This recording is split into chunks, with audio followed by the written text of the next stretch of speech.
Hi there, and thank you for joining us on this journey towards 1000 videos in 1000 days. In day 6 lesson, we are going to learn about measurements, and I have a great worksheet for you here. Please check out in the description of this video for this worksheet and also for previous worksheets. For now, allow me to jump right into today's lesson.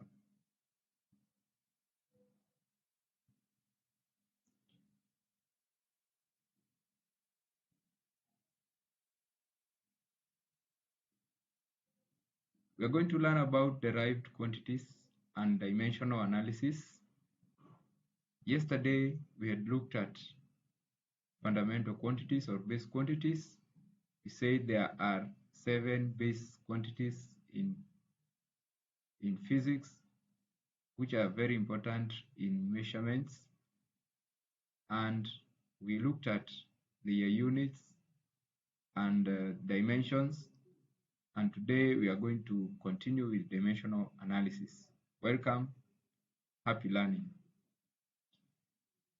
Derived quantities are physical quantities which can be measured mathematically or can be determined from base quantities through mathematical expressions and combination, either multiplication or division of different base quantities. And some physical quantities can be determined from other derived quantities or a combination of other derived quantities and base quantities.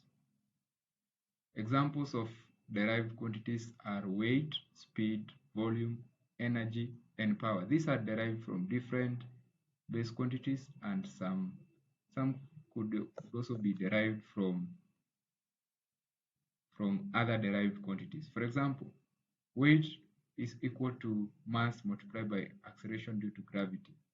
Mass is a base quantity, while acceleration due to gravity is a derived quantity. Speed is derived from two base quantities because it is equal to the change of distance divided by change in time. Both distance and time are base quantities. Volume is determined from one base quantity, but it has to be multiplied by itself for like 3 times because volume is equal to length cubed and so forth. Therefore, derived quantities can be determined from fundamental quantities or a combination of fundamental and other derived quantities. So just as we have said, some derived quantities can be measured directly. Examples include force, pressure, volume, and speed. They can be measured directly using some instruments, like force can be measured using a spring balance, pressure we can use a pressure gauge, while volume can be determined using volumetric flasks, and speed, of course, we can use a speedometer and so forth. But we can also calculate them from fundamental quantities if they are available. Most derived quantities are calculated from base quantities or derived quantities. We've already said this, and we'll look at examples. For example, we have a model cube here. We assume it has the dimensions of length, width, and height. And let's see which derived quantities we can calculate out of this. The first one is volume. So as we said earlier, volume equals to length times width times height. And because all of these are lengths, therefore volume equals to length times length times length. This is now dimensional analysis. The dimensions of length is length, of width is the same length, and height is length. Because length is a distance between any 2 points. Therefore, this is a one-dimensional quantity, length, same case to the width, same case to the height here. And therefore, in dimensions, volume equals to L cubed. So L is the dimension for length, and therefore volume, the dimension for volume is L times L times L, which is L cubed. We can determine the weight of this model or this cube, which is equal to mass multiplied by acceleration due to gravity, as we can see in this formula here. And for us to get the acceleration due to gravity, the base quantities or base units for acceleration due to gravity, then we need to again dissect how we calculate acceleration, because acceleration due to gravity is just acceleration, just the normal acceleration, but now triggered by gravitational force. So acceleration equals to speed divided by time, and speed equals to distance divided by time, and therefore acceleration will be equal to distance divided by time and divided by another time.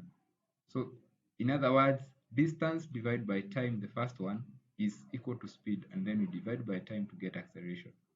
And therefore, the base quantities for distance is L for length, and time squared is t raised to -2, because it's in the denominator here. And then we combine that with the mass, so we get the dimensions of weight to be mlt raised to -2, or mass, length, and time raised to -2. The density of this model here, we can determine it using the formula density equals to mass divided by volume. And we can get the volume from length times width times height, as we had done, and we had already determined its dimensions to be length raised to -3. And therefore, if we multiply that, we divide mass by that, then we get the dimensions of density to be m, or mass divided by length cubed. So some derived quantities are assigned some special units.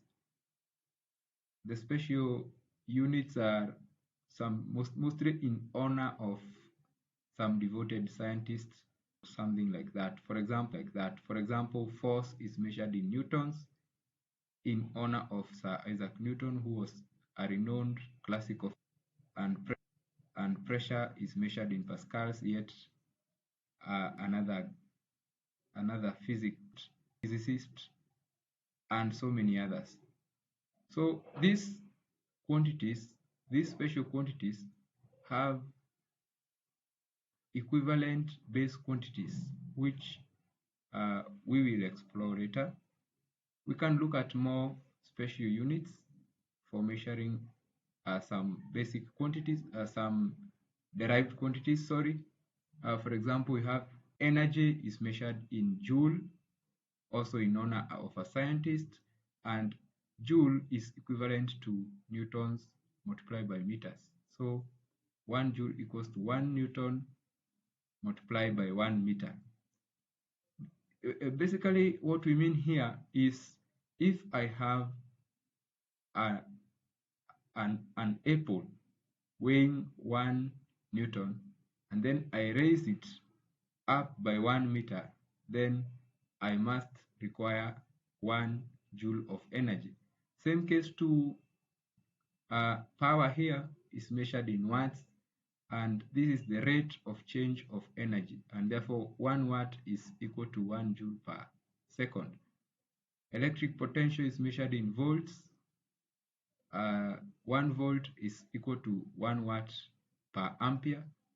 Ampere is the base unit, one of the 7 base units for measuring current, while electrical resistance is measured in ohms, which is equal to the ohm equals to volt per ampere.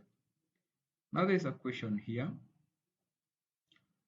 Use dimensional analysis to determine the base units equivalent to the ohm, which is a special unit for electrical resistance.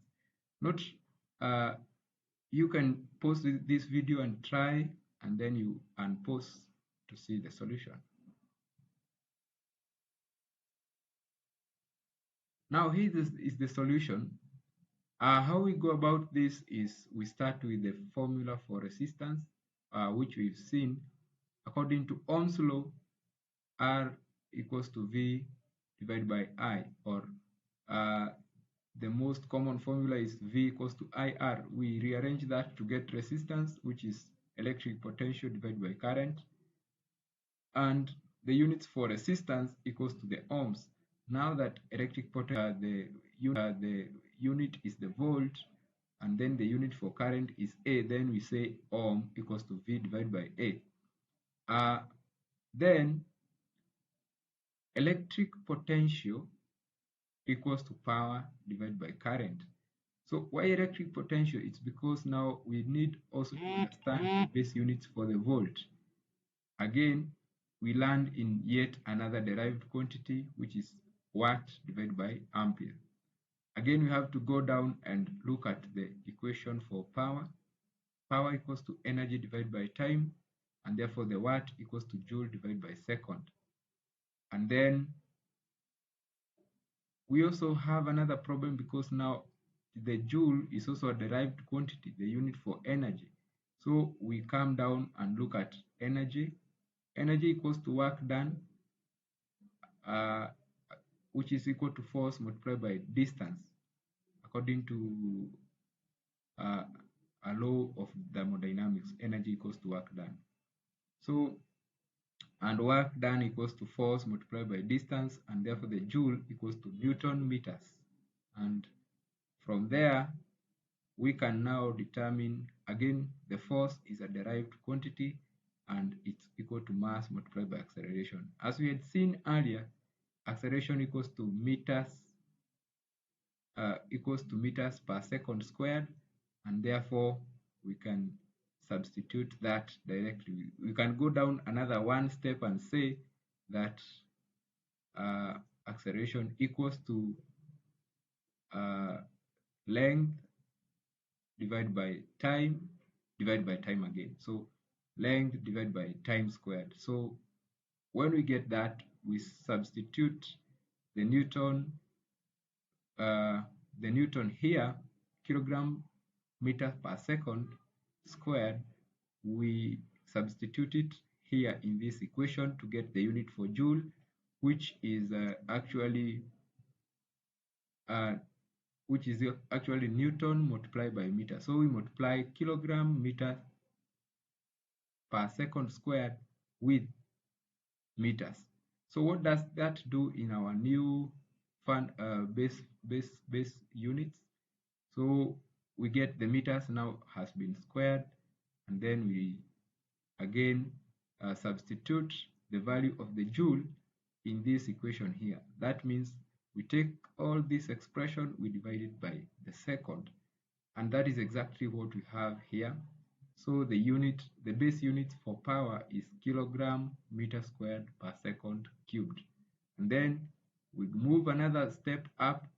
The watt equals to the volt equals to watt divided by current, and therefore we again come here and substitute the value of the watt, or the base units of the watt, in this expression here, which means we again divide this expression by A for amperes.